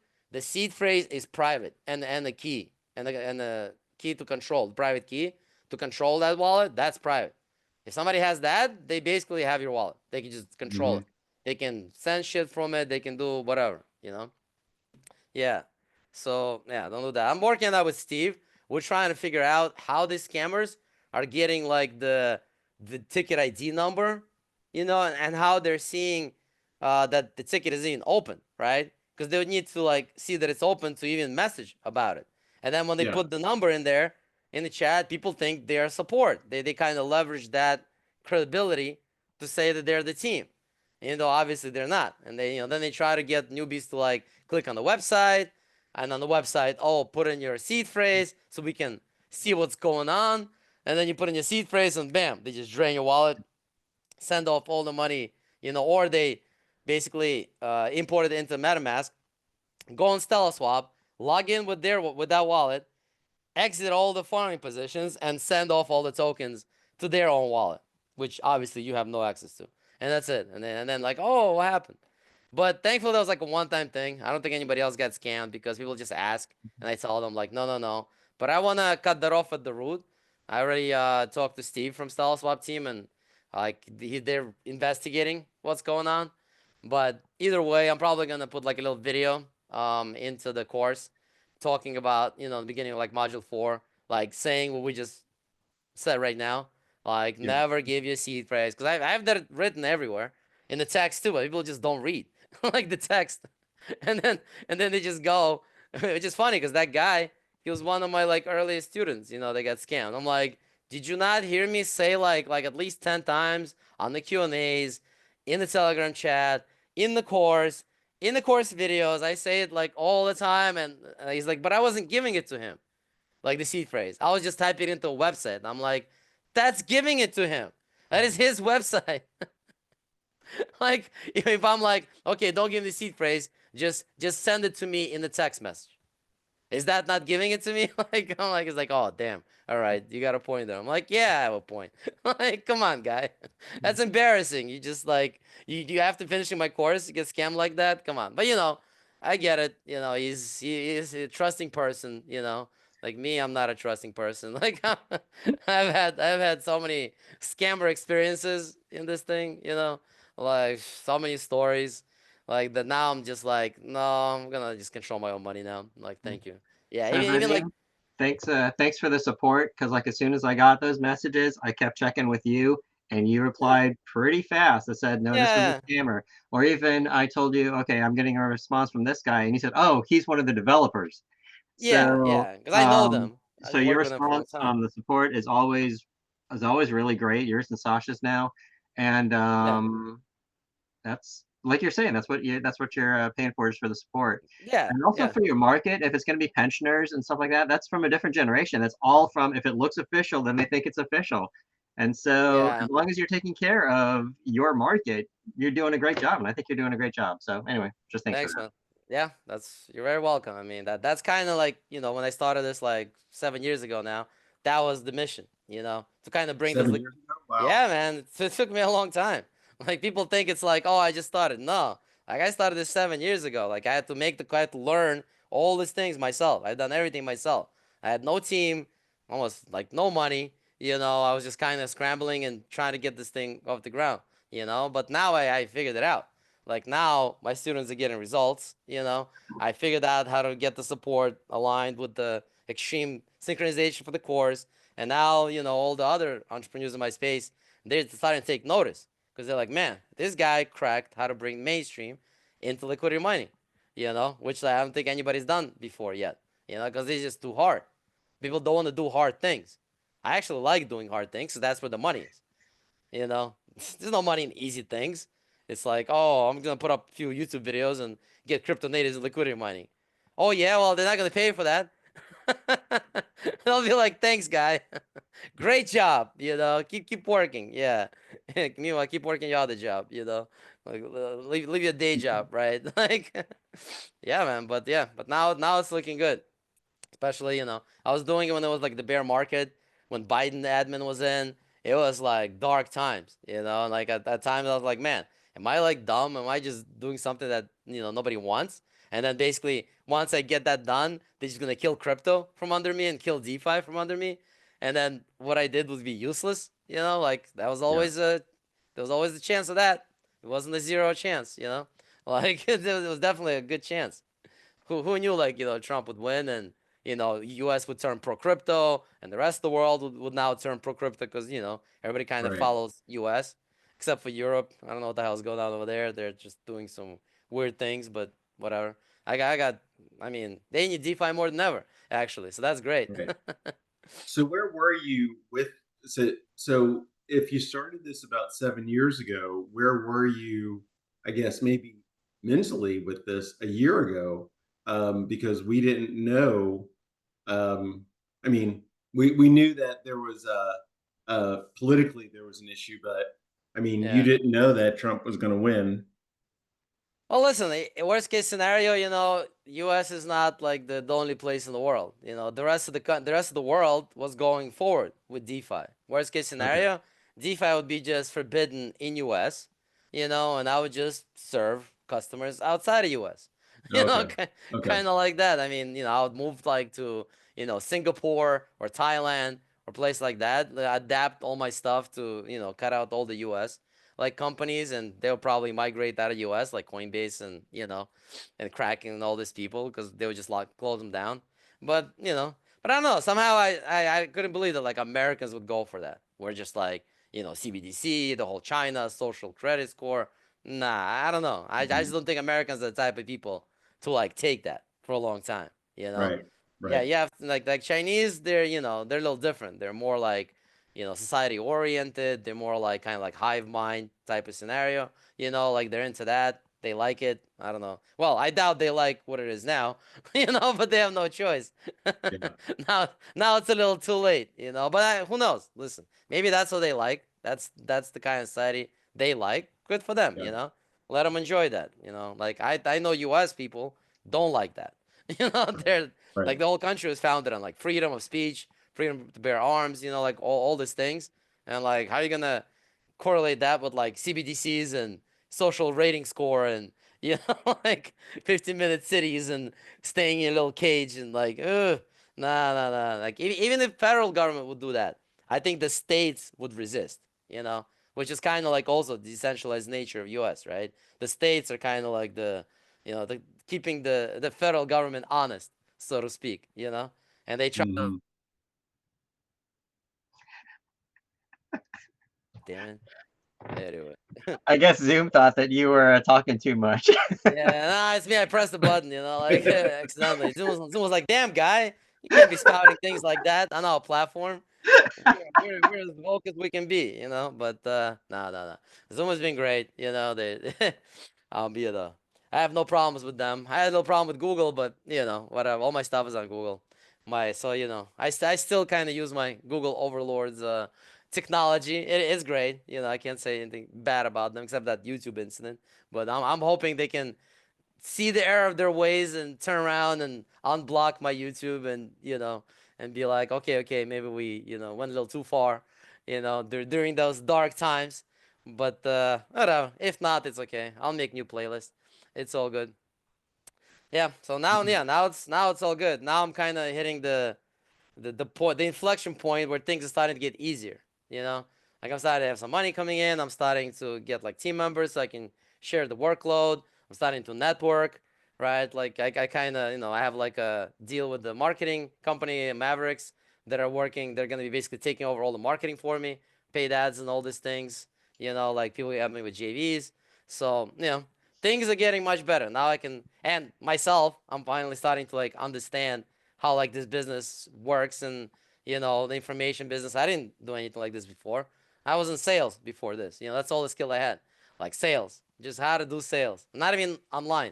How to do offline one-on-one sales. That was the only skill that I had. Like that's it. Everything else I learned myself. Just spending a bunch of money on like mentorships and courses. Like like I also buy courses. I think I bought like at least like $120,000 worth of like coaching and courses, and yeah. It turned out to be way more involved than I expected to get this business up and running. I was like, Um, God damn, did I just pick like the hardest business in the world to do myself? Jeez. But hey, listen, I'm always up for a challenge. Like I'm like, okay. But see, if it's that hard, then this is a good thing. That's a big moat that somebody else who hasn't gone through what I, went through and spent that kind of money I had, like, good luck. Like I'm 7 years ahead of you, guy. Like you wanna catch up to me? Great. so, Vadim, I'm also doing a Bob Diamond's class, and I remember you mentioned him because Maverick, the Yeah. marketing company, has him as one of Yeah. the clients. Yep. And one of Bob Diamond's emails was about DeFi. Was that you? Oh yeah. No, not yet, probably. Oh, Yeah. No. really? No. But I thought that was going to be Vadim. I thought he was going to be selling your no. class, or you were They selling they his class. actually have another brand that they got. These two guys, they're doing I think Ah, DeFi on Pulse Chain. I can't remember their name, but that's what okay. they're doing. It's okay though. Like we're not really competing because the market is so huge that Yeah, it's like we have unlimited leads. It's kind of people don't understand. They think like, oh no, they're gonna take your business. No, they won't, because the customers that I serve are not the customer that they serve. okay. You know, because like they go for more like a medium range DeFi people that already know what crypto is and things Okay. like that. And I'm going more for a complete beginner, Yep. like very basic course, but Mhm. with very high customer support kind of Got it. quality. Got it. Versus them, they give you a lot more, but they charge a lot more, and they don't give quite the support that I give, which is okay, because then that's how I do JVs, joint ventures with others, because Okay. we complement each other. Like some guys teaching Bitcoin mining. Well, guess what? I'm teaching liquidity mining. We're not competitors at all. Right. So I can I haven't done any like JVs to my students like once. I only do JVs to like other people's lists. Because my list Mhm. is tiny. I don't really care. Yeah, but anyway, things are going well. I think, the V2 of the course is finally going to be dialed in enough that like a person can go through it without asking anything in support once. That's kind of the benchmark that I want to go for, where it's so synced, it's so like obvious, and they covered every single like question they could have had, where they just go like start to finish, module 1 to like 6, and just like that's it. No questions. And then when they do have questions, it's like, some like more advanced strategy stuff versus like, oh, MetaMask is like this in the course, but it's like this on the website, which is like what I'm getting right now, which is, I'm not knocking that. That's great. That gives me feedback and that tells me which parts to update. So I literally use those questions. I copy and paste them straight from Telegram into Todoist, into like the task. And then I go through all the, questions like, oh, how can I fix it in the course so that then the person doesn't have to ask that, in the future, and kind of like a flywheel of optimization.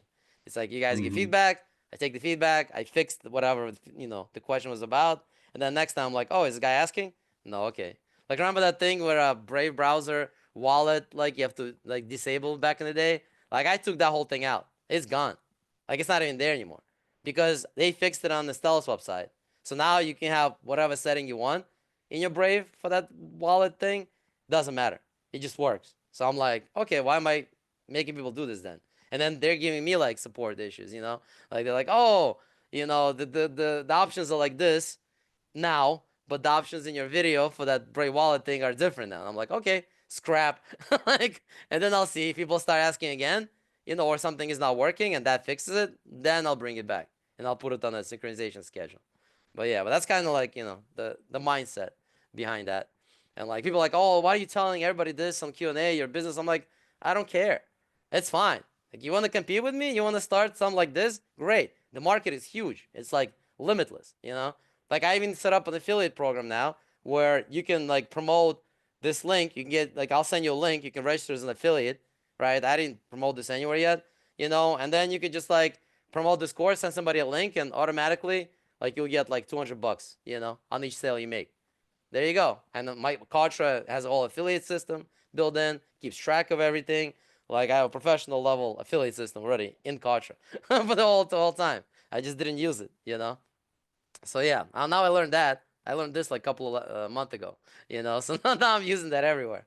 Yeah. So if you guys like the course, if you want to like promote it and make some extra money, which is active income, then just let me know, and I'll send you a link. You'll register. You have your own little affiliate section, and you can like send, and I'll put like pages where you can send them like a page to my auto webinar, like the on demand, like the one you saw, but it's like automatic every 5 minutes. They just look at it, bam, bam, and that's it.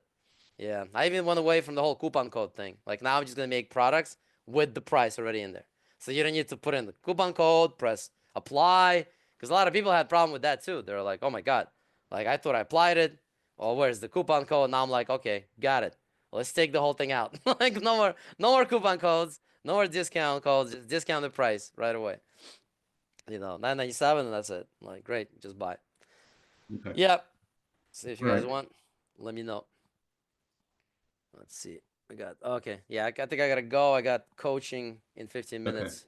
One of those 5 free, coaching sessions that I promised to people, So I'm still coaching, which is okay. I like it, That gives me a chance to talk to people and kind of find out what they like, what they Yeah. know, what they want, Like Okay. what's good with the course, what's not.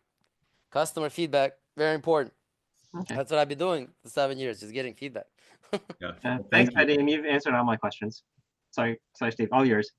No. I was just gonna say thank you. I appreciate it. Yeah, sure. Just yeah, let me know if the update for module 4 is Yeah. synced in now. If you can like follow it, should be. Yeah. I mean, that's recent. I literally did it Okay. like a week ago. I Okay. don't think they're that quick. Like come on. Okay. Yeah, but I'll get it dialed in. With Mila, Okay. once I train her, she'll be updating it all the time. Right. Yeah, Great. All right. it'll Well, all be thank you. fun. All right, guys. So I will talk to you all in the chats, and Okay. have a great weekend. Take care. Later. Take care, Pat.